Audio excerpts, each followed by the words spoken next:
À l'occasion des 150 ans de l'apparition de la Sainte Vierge à des enfants au sanctuaire Pontmain le 17 janvier 1871, un colloque est organisé par les archives départementales de la Mayenne en partenariat avec l'Université catholique de l'Ouest, l'Office national des anciens combattants et victimes de guerre à Laval, au sein de l'hôtel du département entre le 13 et le 14 janvier 2021.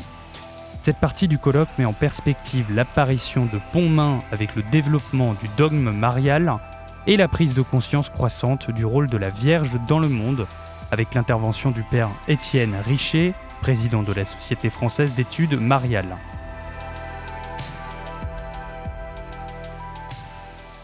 Après le centenaire des apparitions de la Vierge à Fatima et le 70e anniversaire des événements de l'île Bouchard célébré en 2017, suivi en 2018 du 160e anniversaire des apparitions de Lourdes, puis plus récemment en novembre 2020 du 190e anniversaire de la médaille miraculeuse, ce 150e anniversaire de la Mariophanie de Pontmain en ce mois de janvier 2021 constitue une nouvelle occasion d'approfondir notre compréhension du rôle prophétique de Marie en ses apparitions.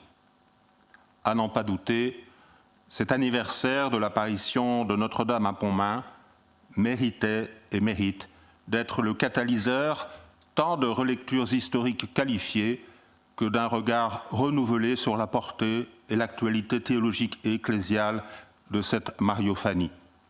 Les apports respectifs des historiens et des théologiens au sujet de la Mariophanie de Pontmain et de son contexte étant le fruit d'approches complémentaires destinées bien sûr à s'enrichir mutuellement. La portée théologique et spirituelle de la Mariophanie de Pontmain mérite d'être resituée au cœur d'une ample dynamique en forme de crescendo, celle que dès 1947-1948, le cardinal Jean Danielou, dans un article intitulé « La Vierge et le temps », qui n'a guère pris de ride, qualifiait de manifestation progressive de Marie dans l'Église. Rigoureusement documentée depuis par les travaux de René Laurentin et Albert Durand, l'apparition de Pontmain s'inscrit de facto dans ce phénomène de manifestation progressive de Marie dans l'Église, dans les diverses dimensions de son expression.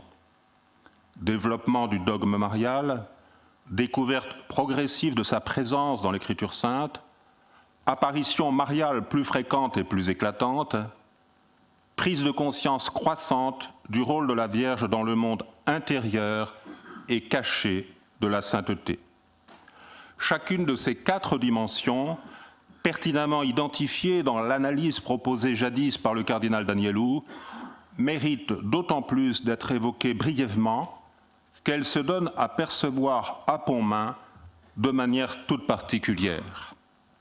Et le premier point de mon exposé consiste justement à évoquer l'apparition de Pontmain comme un épisode insigne de cette manifestation progressive de Marie.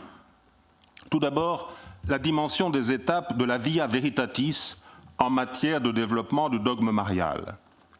Chacun sait que l'apparition de Notre-Dame à Pontmain a lieu 17 ans après la définition du dogme de l'Immaculée Conception par le bienheureux Pie IX.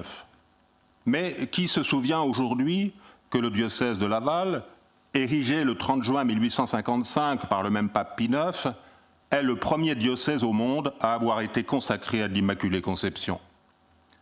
Le serviteur de Dieu Michel Guérin, desservant de Pontmain depuis 1836, puis son curé à partir de 1840, a su promouvoir avec un rare bonheur une vraie dévotion à l'Immaculée dans tout le village.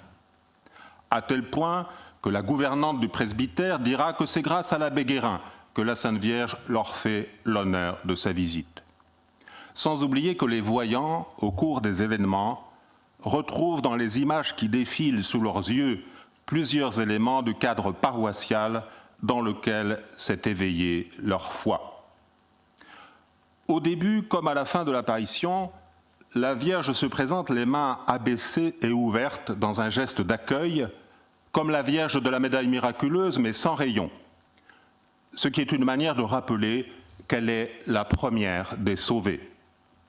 Sous les traits de l'Immaculée Conception, elle donne donc à contempler à la fois l'humanité sans la frustration du péché, resplendissante de l'empreinte divine, est le fruit anticipé de la rédemption.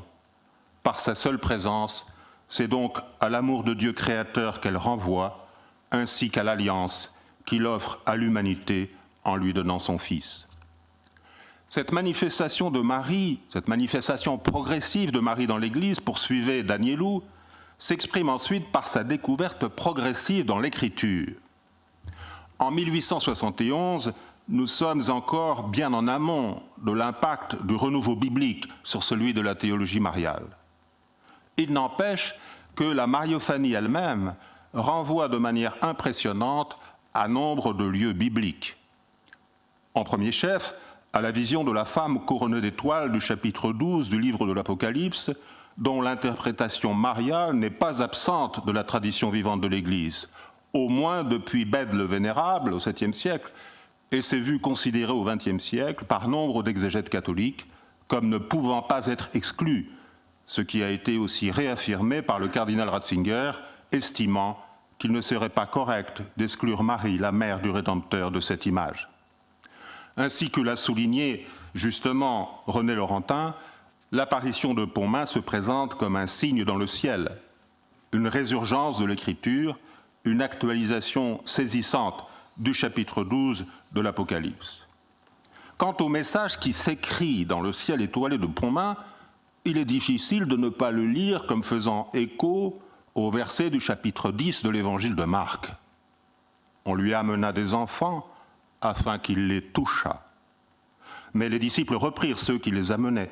Jésus, voyant cela, fut indigné et leur dit : « Laissez venir à moi les petits enfants et ne les empêchez pas. » La manifestation progressive de Marie s'exprime aussi, bien sûr, par les apparitions mariales plus fréquentes et plus éclatantes, depuis bientôt près de 2 siècles aujourd'hui, et telle est la dimension qui retient, bien sûr, plus particulièrement notre attention à l'occasion du 150e anniversaire de l'apparition de Notre-Dame à Pontmain.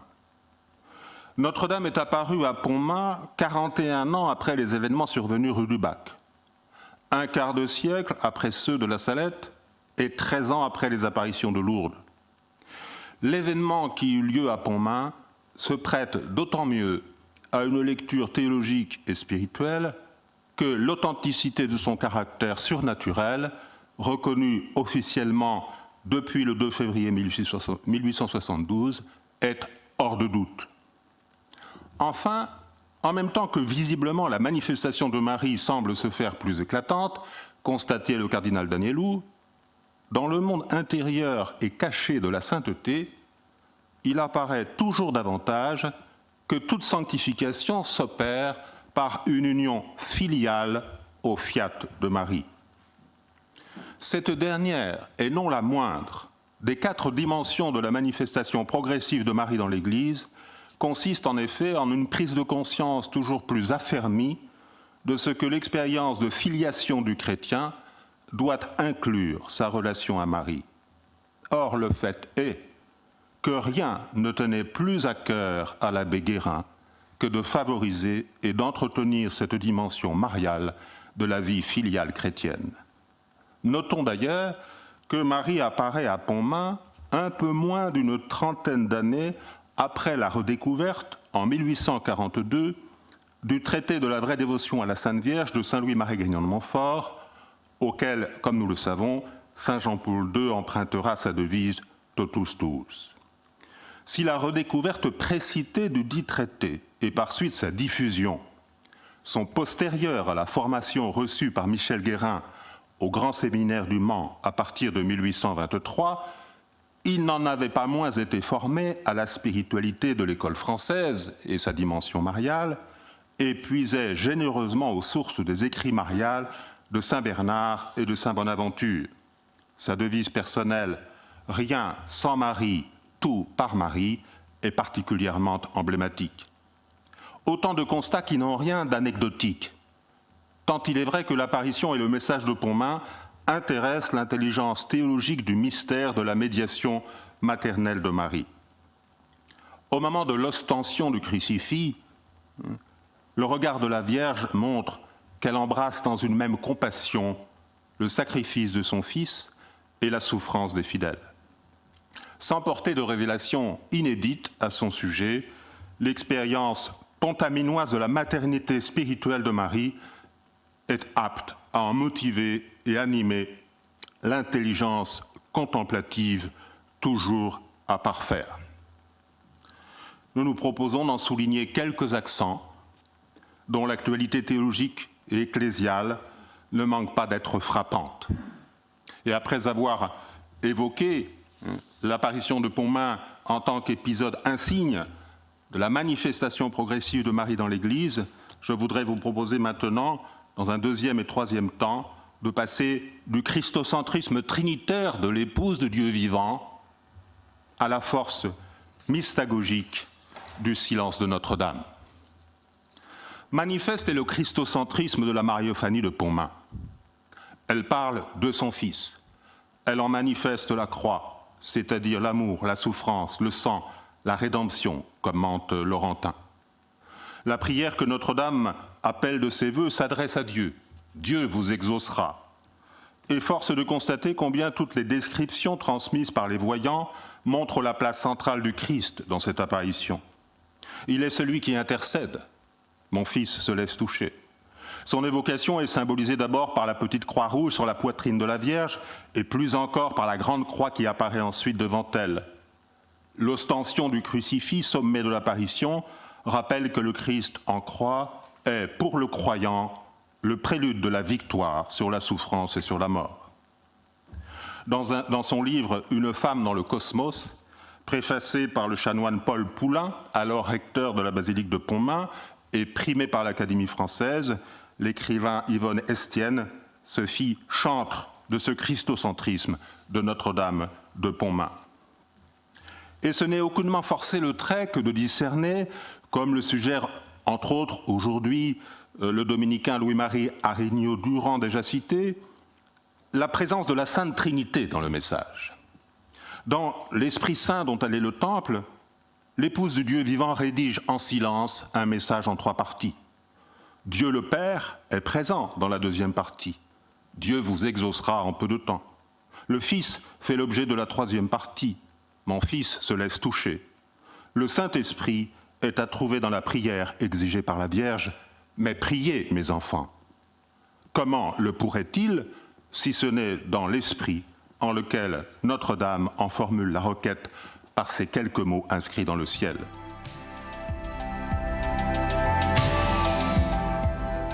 Vous écoutez une conférence hors série intitulée Apparition de Pontmain, colloque 2021, avec l'intervention du père Étienne Richet, président de la Société française d'études mariales.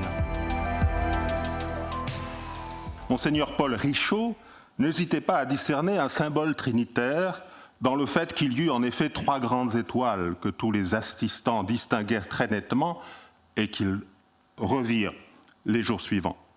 Elles formaient un triangle, écrit Monseigneur Richaud, dans lequel s'inscrivait la tête de la Vierge, probablement pour indiquer que Marie repose en la Sainte Trinité dont elle tire toute sa gloire. La Sainte Trinité semble vouloir la couronner elle-même, ce qui s'explique. Marie est la fille par excellence du Père des cieux, la mère du Verbe incarné, l'épouse du Saint-Esprit.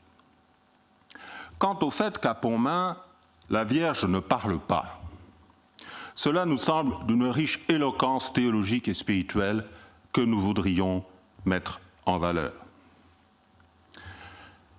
À l'exception des mots inscrits sur une banderole et du nom de Jésus-Christ en haut du crucifix qu'elle présente, les modes d'expression adoptés par Notre-Dame relèvent du langage non verbal, de l'expression corporelle, notamment à travers son regard, son sourire, sa vestition, le mouvement de ses mains et de ses doigts, ainsi, bien sûr, et cela est indissociable, que d'un langage symbolique et paraliturgique d'une grande richesse à travers les étoiles, les couleurs, les bougies, les croix, le crucifix dont elle fait l'ostension.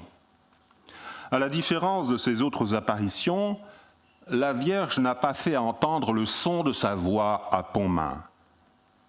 La meilleure communication de crise n'est-elle pas la plus sobre? Celle qui est la bouche silencieuse des apôtres, comme le chante l'hymne acatiste. rayonne par sa présence. Et l'attitude royale de Notre-Dame de Pontmain entre ciel et terre a pu être comparée à une icône gracieusement animée pour donner sa leçon de choses au monde de l'Orient comme de l'Occident. Les voyants sont d'autant plus ravis par la beauté qu'elle donne à voir que dans le ciel de Pontmain, tout se fait en silence. Sans aucun bruit se forme la mandorle qui auréole entièrement la dame et la petite croix rouge qui paraît sur son cœur. Sans bruit se multiplient les étoiles de sa robe et viennent se ranger sous ses pieds celles du ciel. Égal silence lorsque s'inscrivent les paroles du message, lorsque Marie prend à pleine main le grand crucifix. Silence de l'étoile partie du bas de la mandorle pour allumer les 4 bougies et de la croix blanche qui se plante sur chaque épaule de la Vierge et du voile qui monte de ses pieds jusqu'à sa couronne. Silence de la tristesse et du tremblement de ses lèvres, silence de son doux sourire et des gestes de ses mains. Majestueux silence de la nuit, des astres et de cette dame belle, si belle, tellement aimable. Le silence de Notre-Dame à Pontmain place les voyants comme au carrefour de la Via Veritatis et de la Via Pulchritudinis, parce qu'ils participent de la splendeur de la vérité dont elle est la mère. Ce qui n'avait pas manqué d'inspirer au futur cardinal Paul Richaud, alors évêque de Laval, une méditation proposée à l'occasion du 75e anniversaire de l'apparition, en 1946, dans un opuscule intitulé « Le mystère de Pontmain ». Plus récemment, à la question « Pourquoi Marie ne parle-t-elle pas ?», ce qui rend unique l'apparition de Pontmain, le dominicain Louis-Marie Arignaud-Durand suggère plusieurs niveaux de réponse que nous n'hésiterons pas à faire nôtres. Tout d'abord, le silence de Notre-Dame donne à ses gestes une force inouïe afin de montrer le Christ au monde. Ensuite, choisissant de ne pas parler, la Vierge laisse l'initiative aux enfants, puis aux villageois, et enfin à nous qui nous intéressons à Pontmain. Et elle demeure ainsi véritablement libre de ce qu'elle veut communiquer aux voyants, sachant qu'elle ne vient pas jouer un rôle ou réciter un message, et qu'elle veut exprimer également une étroite proximité avec les enfants. Cela est d'autant plus vrai qu'un message inscrit dans le ciel est une belle manière d'honorer et de valoriser les enfants qui ne sont pas analphabètes et apprennent à lire à l'école tenue par les religieuses. Finalement, si Marie ne parle pas, c'est pour encore mieux dire ce qu'elle a à nous communiquer. Elle ne parle pas parce qu'elle dit Dieu et que Dieu est indicible. Sans dire un seul mot, elle rappelle l'essentiel de notre foi. Jésus, vrai Dieu et vrai homme, est mort sur la croix pour notre salut. Le silence de Marie n'est-il pas supérieur au charisme ? Une chose est sûre, son silencieux témoignage rappelle aux missionnaires qu'ils n'ont pas à exposer une idéologie, une quintessence de doctrine, mais bien à proclamer une parole faite chair. Il est la garantie d'un concret sans lequel l'événement s'évanouit, écrivait le jésuite André Manaranche dans un livre intitulé « L'esprit et la femme ». À Pontmain se vérifie et se donne à percevoir combien la Vierge nous redit de sa silencieuse manière que le don du Père est un fils, non un concept. Donc que l'apostolat est un engendrement, non un lancer d'hypothèses, ce que l'abbé Guérin avait si bien compris en son temps. À cet égard, la Mariophanie de Pontmain est revêtue d'une actualité particulière si l'on considère que l'importance du rapport entre silence et parole requiert d'être particulièrement soulignée aujourd'hui, tant dans la société médiatique que dans l'Église.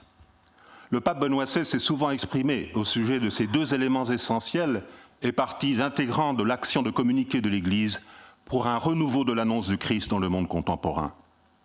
La consonance des termes de son message pour la 46e journée mondiale des communications sociales avec ce qui a été vécu durant l'apparition à Pontmain est frappante. Je cite. « Dans le silence se saisissent les instants les plus authentiques de la communication entre ceux qui s'aiment. Le geste, l'expression du visage, le corps comme signe qui révèle la personne.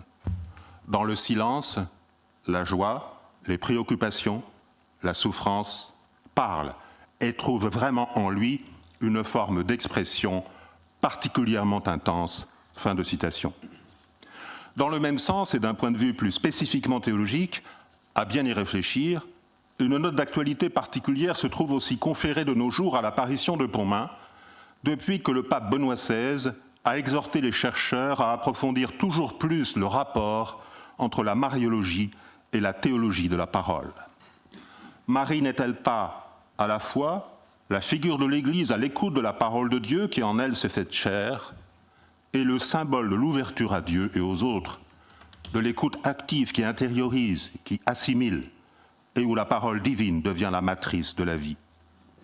Ne s'agit-elle pas de celle dont le silence écoute et fait fleurir la parole, à l'instar du Magnificat, tissé de fils de l'Écriture sainte, entonné par les villageois de Pontmain et accompagné de la silencieuse allégresse digitale de Notre-Dame?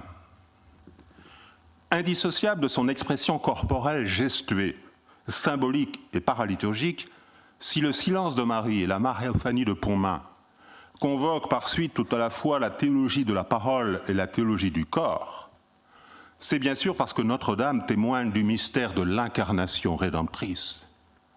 Selon une expression de saint Jean-Paul II, du fait que le Verbe de Dieu s'est fait chair, le corps est entré par la grande porte dans la théologie. En vertu de son fiat, Marie est devenue corporellement la mère du Seigneur et le corps du Christ lui a été donné par elle.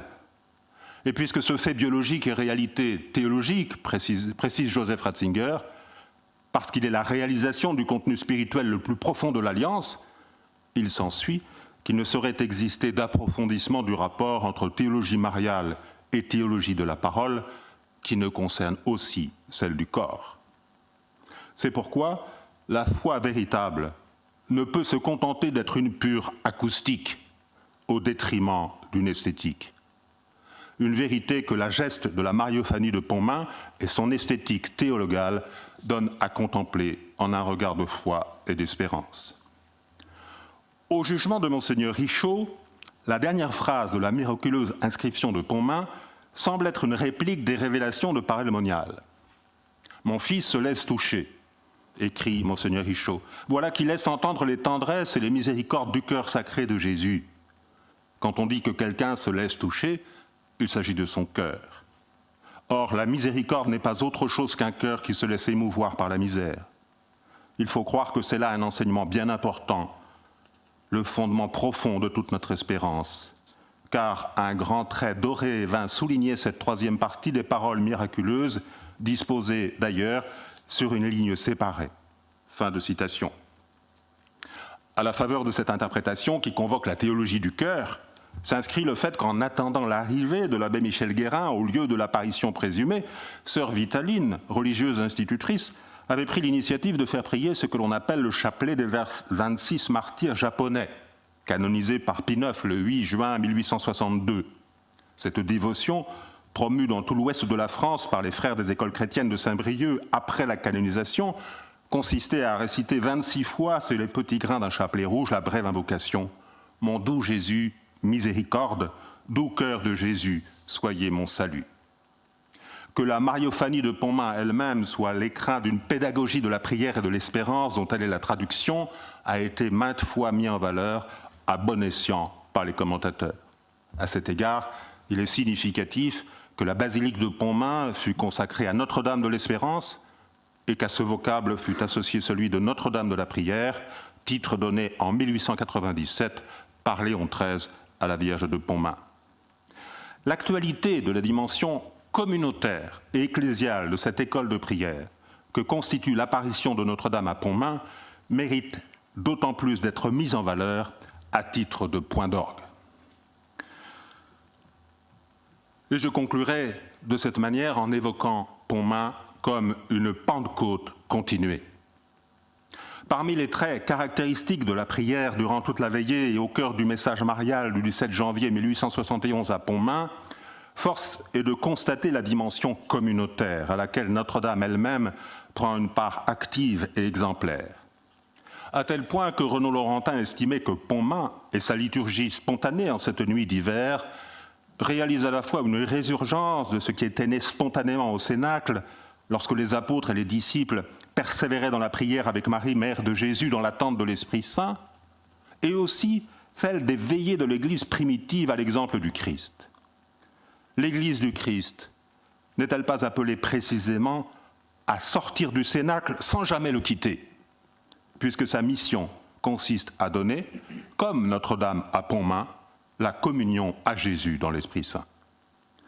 Mère de l'Église depuis qu'elle assista au Cénacle, les apôtres recevant le Saint-Esprit, elle en est aussi le premier membre.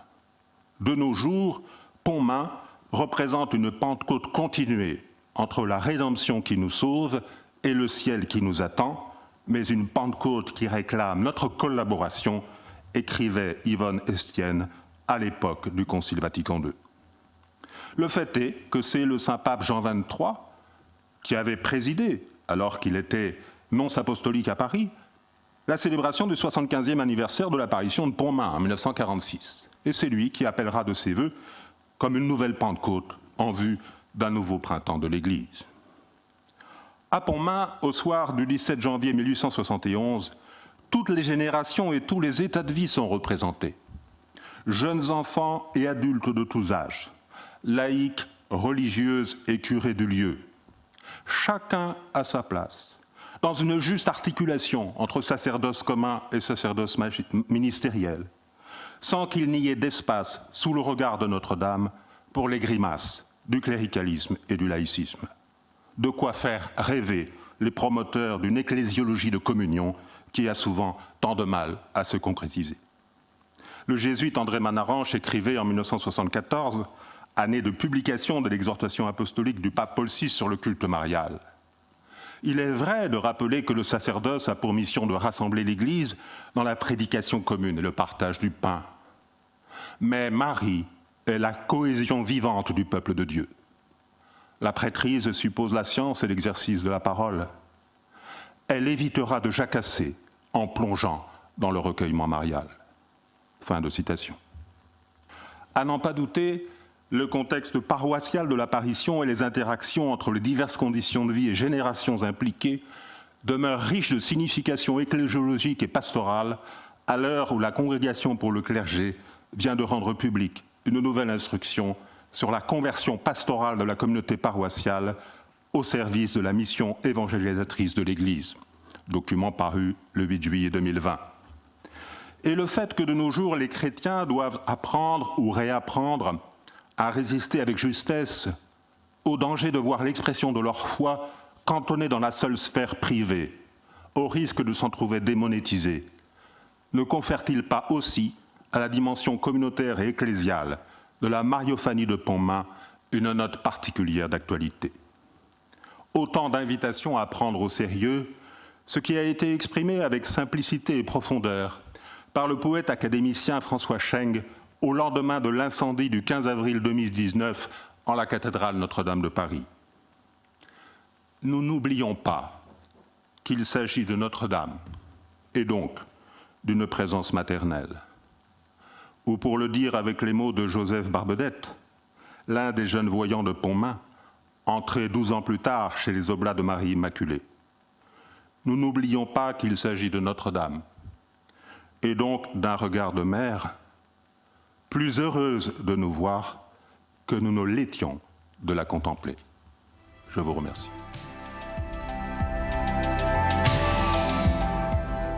Vous écoutez une conférence hors série intitulée Apparition de Pontmain, colloque 2021, avec l'intervention du père Étienne Richer, président de la Société française d'études mariales.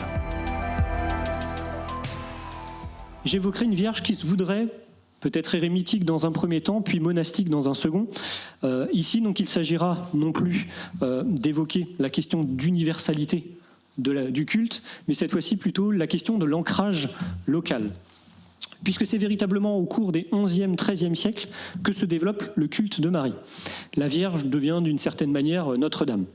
Alors à titre d'exemple, ceux qui sont lavallois, vous la connaissez, mais la chapelle de Pritz sort de l'ombre documentaire au 8e siècle, mais pour autant, la dédicace à Sainte Marie, elle, n'apparaît qu'au 12e siècle, voire peut-être au siècle précédent. Alors pourquoi ? Tout simplement parce que le lieu, entre-temps, est devenu le siège d'un prieuré. De la même manière, la position frontalière de Pontmain prend de l'importance, se poursuit. Alors j'entrerai pas trop dans les détails là-dessus parce que c'est un petit peu éloigné de notre sujet, mais malgré tout ça l'impacte. Et notamment, alors je vous ai mis ici vous avez la frontière en noir entre d'un côté donc la Bretagne d'une certaine manière et puis de l'autre le Maine. Et cette frontière elle est parsemée d'espaces, notamment le pont Main, donc le pont Main, donc sur lequel on trouve bien une église et un château. Et ce, dès le Moyen-Âge central. Le pont d'Onguérin, où on trouvait également une chapelle qu'on appelle la chapelle de l'Ermitage, et également un château qui est le château de Mausson, qui est basé sur, je dirais, les traces d'un châtelier du XIIe siècle. A signalé également un lieu important pour notre sujet, qui est le pont Aubray, sur lequel je reviendrai tout à l'heure, qui est vraiment un lieu très important pour nous, sur lequel également on a des traces du XIIe siècle. Et enfin, le pont Juel, qui est un petit peu plus au nord, alors qui, lui, n'a pas laissé de traces de chapelle. Je ne sais pas s'il y en avait, en tout cas, on n'a pas malheureusement retrouvé de traces. Ce que je vais vous faire comprendre, c'est qu'on a une Vierge ici qui est bien une Vierge d'une certaine manière frontalière, entre guillemets, qui matérialise un espace. Le culte est bien là comme un marqueur de l'espace, ce qui ne sera plus le cas dans ma troisième partie, vous le verrez. Alors cette caractéristique de frange, d'espace forestier peu humanisé, elle va donc nous amener à évoquer, je dirais, des acteurs importants que sont les ermites et les moines. Il est très clair que dans un espace comme le Bas-Maine, les moines et les ermites ont joué un rôle important dans la christianisation, à partir des modèles qu'ils vont notamment offrir à la population. Mais le problème, c'est que ces ermites, pour la plupart, n'ont pas laissé, je dirais, de traces archéologiques.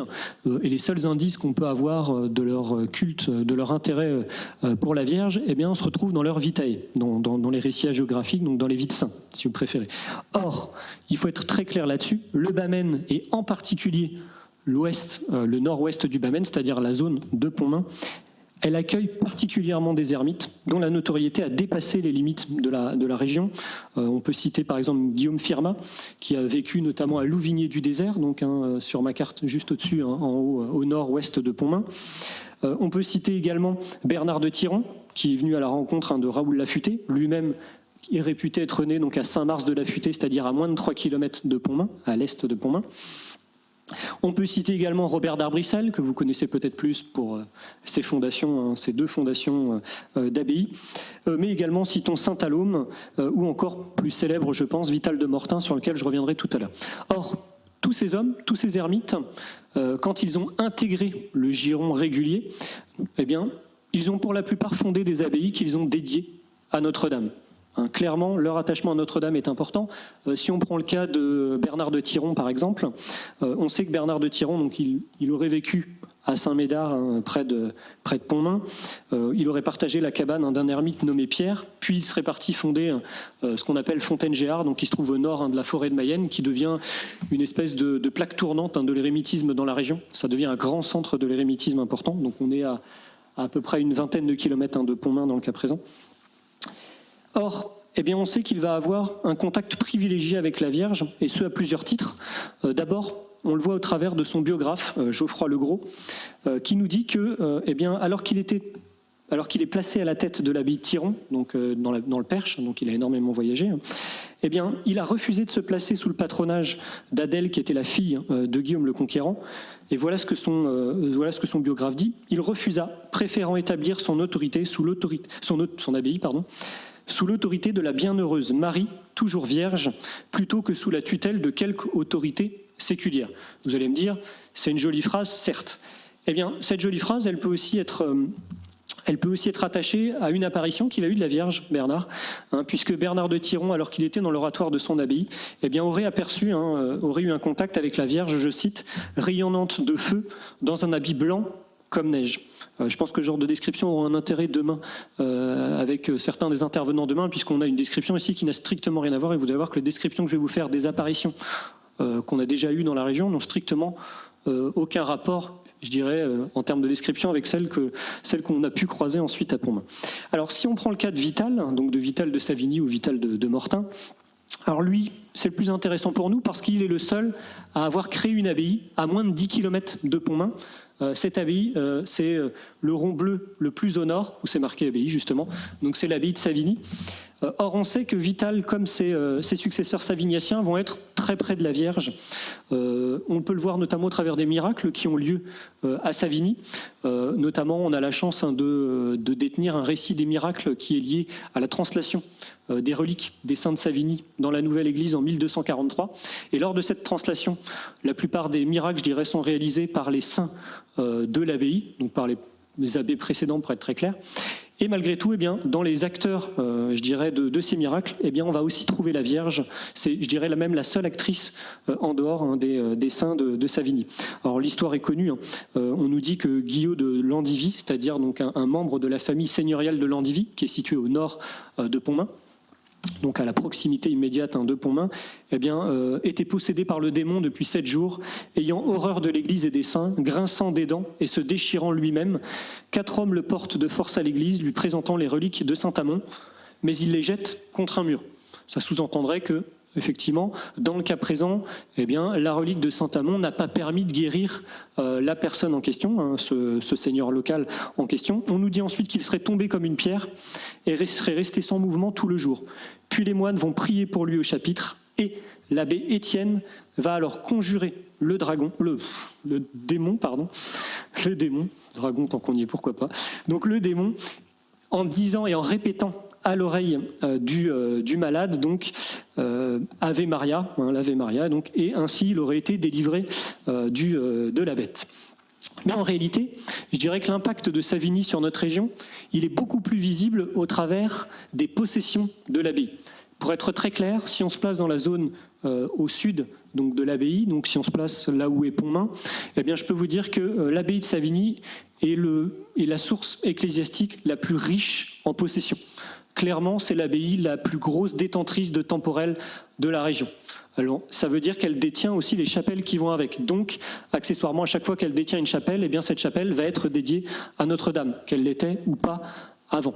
Donc, gardez à l'esprit qu'il y a bien cette notion de temporel qui fait que, effectivement, l'impact est important. Je citerai juste un exemple qui est la chapelle de Courbefosse, donc qui se trouve à Fougerolles-du-Plessis, donc au nord-est de Pontmain. Cette chapelle de Courbefosse, elle existe, semble-t-il, déjà en 1135, en tout cas le lieu existe en 1135, et la chapelle devient une possession de l'abbaye en 1154.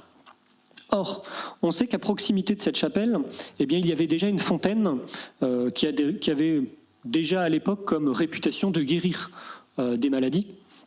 Or, eh bien, il semblerait que par la suite, une vierge ait été installée sur ce lieu, et on nous explique, une légende populaire finalement rapporte qu'une statue, cette statue donc, eh bien, aurait été transportée 3 fois à l'église paroissiale de Fougerolles-du-Plessis afin de la mettre à l'abri, et qu'à 3 reprises, eh bien, elle aurait réintégré mystérieusement son emplacement primitif près de la fontaine. Alors mon objectif, c'est pas de dire c'est quelqu'un qui l'a déplacé ou pas, c'est pas ça qui m'intéresse, c'est de se dire finalement ici qu'on a bien ici clairement, là encore, la trace de la continuité entre un culte païen et puis la christianisation de celui-ci, et que cette continuité, elle passe donc par la Vierge, cette nouvelle Ève, entre guillemets. Alors c'est d'autant plus important que ce site de Courbefosse, il permet de comprendre que Savigny n'est pas forcément à l'origine du développement du culte, mais qu'il en est plutôt à l'origine, je dirais à l'origine de sa formalisation, de son organisation. Pourquoi ? Parce qu'à Courbefosse, on sait qu'il y a déjà des ermites sur le lieu à la fin du XIe siècle, puisque les 2 derniers ermites de Courbefosse se donnent à l'abbaye de Savigny en 1154. Donc en gros, quand Savigny passe, elle développe le culte à Notre-Dame et elle l'organise en même temps. Parce que l'érémitisme, il faut bien voir que si on se place dans le Maine au XIe, XIIe siècle, on considère les ermites comme des gens relativement turbulents, théologiquement parlant. Parce qu'effectivement, ils ne se considèrent pas nécessairement soumis à un dogme précis. Donc pour l'Église séculière et je dirais l'Église en tant qu'organisation, il faut aussi les encadrer. Alors, cette importance de Savigny et donc des ermites, elle nous amène à une autre abbaye, on le verra, qui est l'abbaye de Fontaine-Daniel. Alors pourquoi ? Parce que Eh bien, Savigny déjà va intégrer l'ordre cistercien en 1147. Ça veut donc dire que dorénavant, sur ce lieu de Pontmain, dans la zone pontaminoise, eh bien, on a globalement 2 abbayes qui se concurrencent clairement, qui se concurrencent en termes de possession. Et il y a des gros procès jusqu'au XIIIe siècle, pendant plus de 50 ans, entre les 2 abbayes. Ces 2 abbayes, donc, c'est Savigny et Fontaine-Daniel, donc 2 sœurs de l'ordre cistercien. Or, on sait clairement que les cisterciens ont été de véritables promoteurs du culte marial. Fontaine-Daniel, elle est liée à la filiation bernardine de Clairvaux. Or, on sait que la présence de Savigny et de Fontaine-Daniel va permettre l'accélération du développement du culte marial. Clairement, déjà, toutes les églises cisterciennes sont toujours dédiées à la Vierge. Bernard, de son côté, aurait dit de Marie, on ne parle jamais assez. Son biographe également nous décrit Saint Bernard comme le nourrisson de Notre-Dame, ce qui expliquerait d'ailleurs qu'on le représente parfois, comme c'est le cas avec la miniature que vous avez là, dans cette scène de la lactation de Saint Bernard. Donc ça renvoie un petit peu à l'épisode d'Évron et de la lactation. Je vais accélérer, ça marche.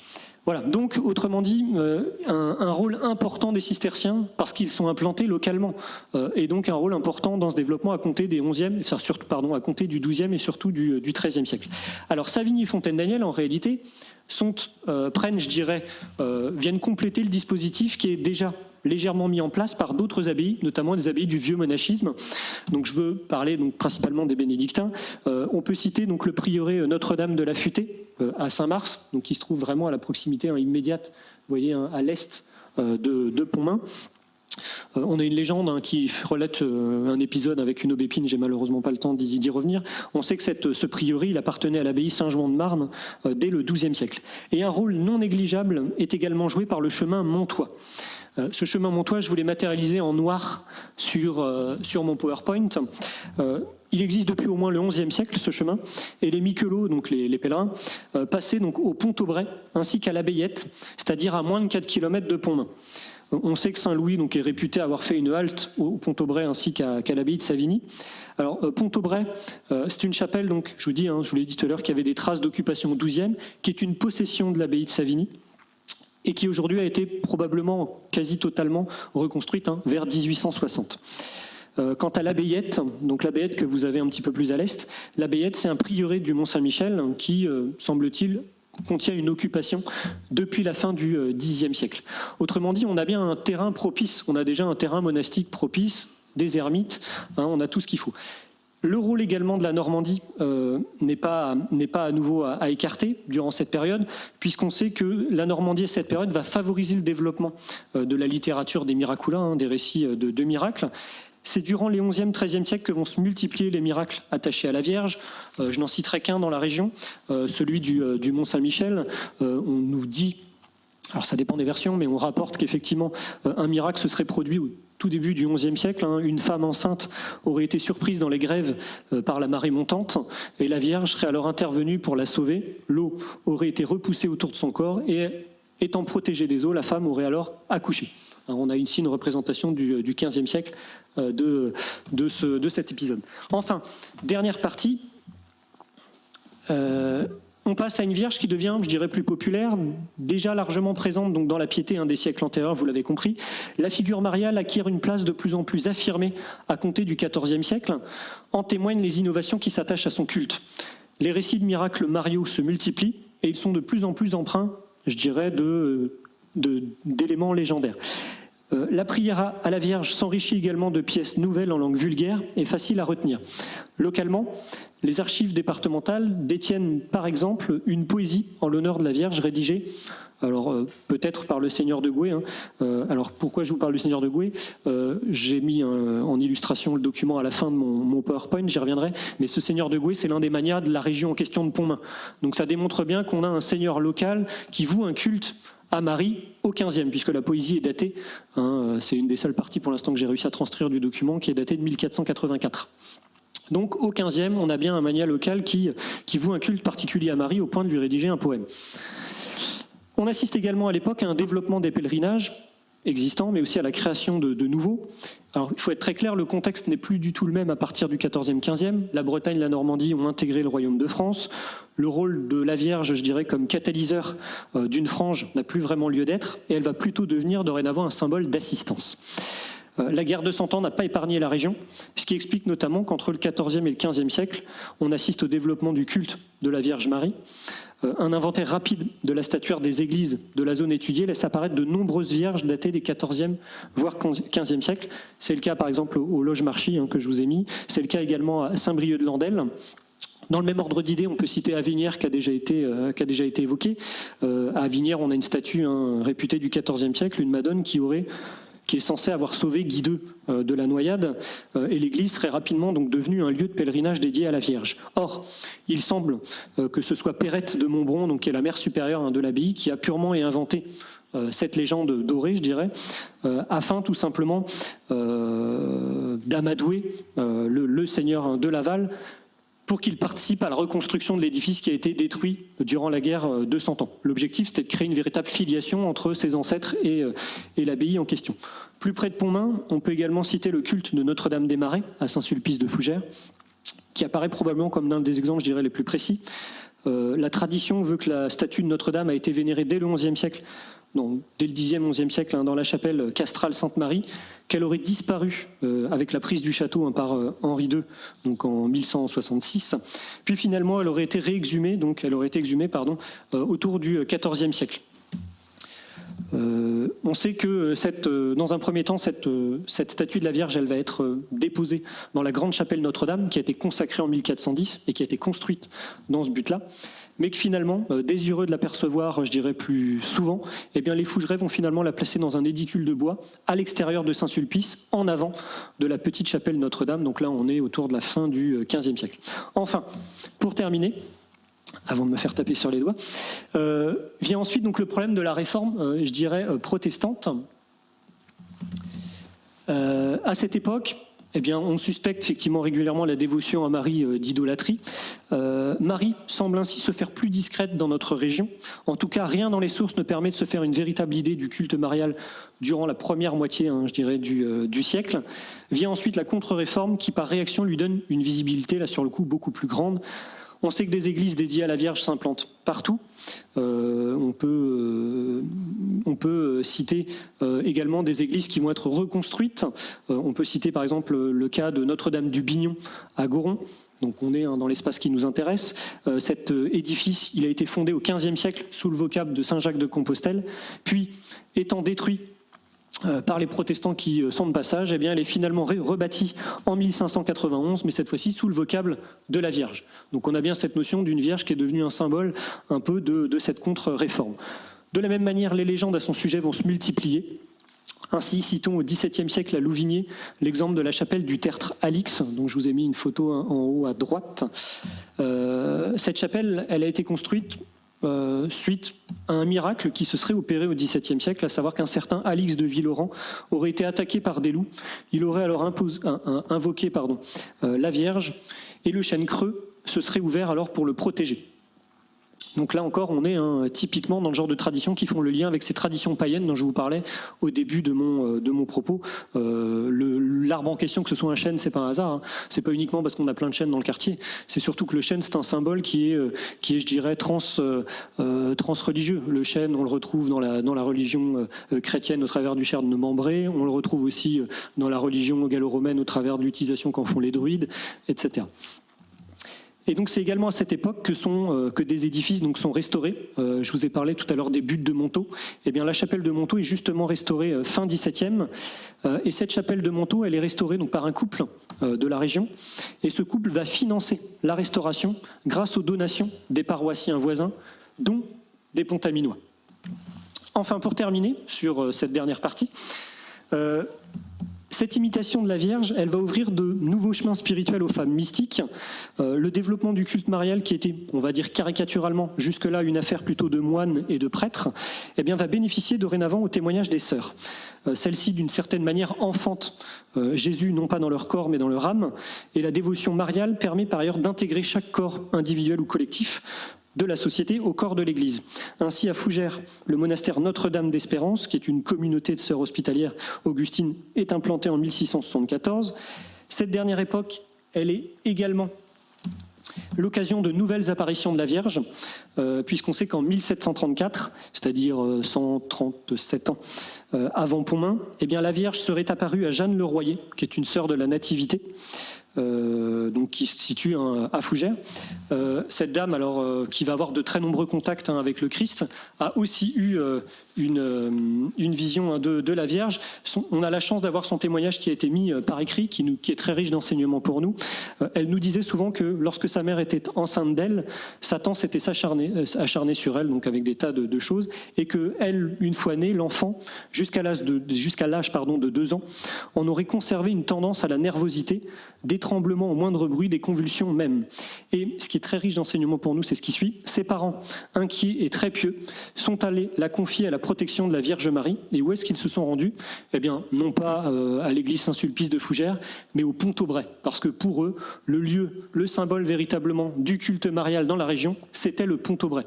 Et ils ne sont pas du Pont-Aubrais, hein, ce sont bien des gens qui habitent de l'autre côté de la frontière. Donc ils se rendent à Notre-Dame du Pont-Aubrais, qui est à un peu plus, je dirais, environ 20 km de chez eux. Voilà. Donc pour conclure, le succès de la Vierge dans la région de Pontmain ne fait aucun doute.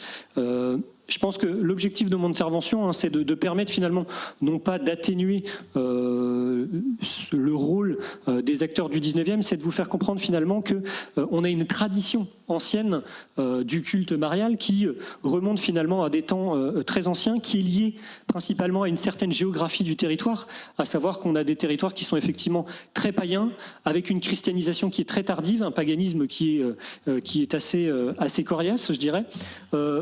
À cela va s'ajouter le rôle des ermites, qui est lié finalement à ce territoire. Rôle des ermites qu'il est nécessaire d'encadrer par la règle, ce qui explique donc le succès par la suite des moines, et notamment la présence des moines cisterciens qui ont cette attache particulière aux cisterciens. Et enfin, bien retenir que le rôle de la Vierge, effectivement, a changé au fil des temps. Les attributs qu'on lui a donnés ont changé au fil du temps. Je dirais que si à l'époque des ermites, la Vierge avait finalement des limites mal définies, avec le monachisme, on donne un cadre au culte marial, ce qui me semble effectivement très, très important. Et l'épicentre finalement du culte marial avant le 19e siècle semble le Pont-Aubrais, c'est-à-dire un lieu situé à environ 3 km au nord de Pontmain. Alors, pourquoi ? D'abord de par la proximité au chemin montois, de par la présence savignatienne. Alors pourquoi pas Pontmain à l'époque ? Pourquoi dans ces cas-là la Vierge aurait décidé d'apparaître à Pontmain et pas au Pont-Aubrais ? Eh bien ça, je pense que Gaston Chérel aura des éléments de réponse, mais je vais déjà vous donner quels sont mes arguments. Clairement, la question monastique, elle a énormément évolué entre le Moyen-Âge et puis la Révolution française. Le monachisme n'est plus du tout ce qu'il est, et encore moins le monachisme savignatien. Il suffit aujourd'hui de regarder les ruines de Savigny pour se rendre compte que Savigny n'était plus ce qu'elle était à l'époque. Donc à cela, il faut ajouter également que la pratique du chemin montois également va se réduire. Il faut également ajouter le développement significatif d'une population agglomérée à Pontmain, ce qui n'est pas le cas au Pont-Aubrais, et notamment, je ne vais pas aller plus loin, mais notamment la création d'une paroisse à Pontmain, ce qui n'est pas le cas au Pont-Aubrais. Voilà. Merci de votre patience.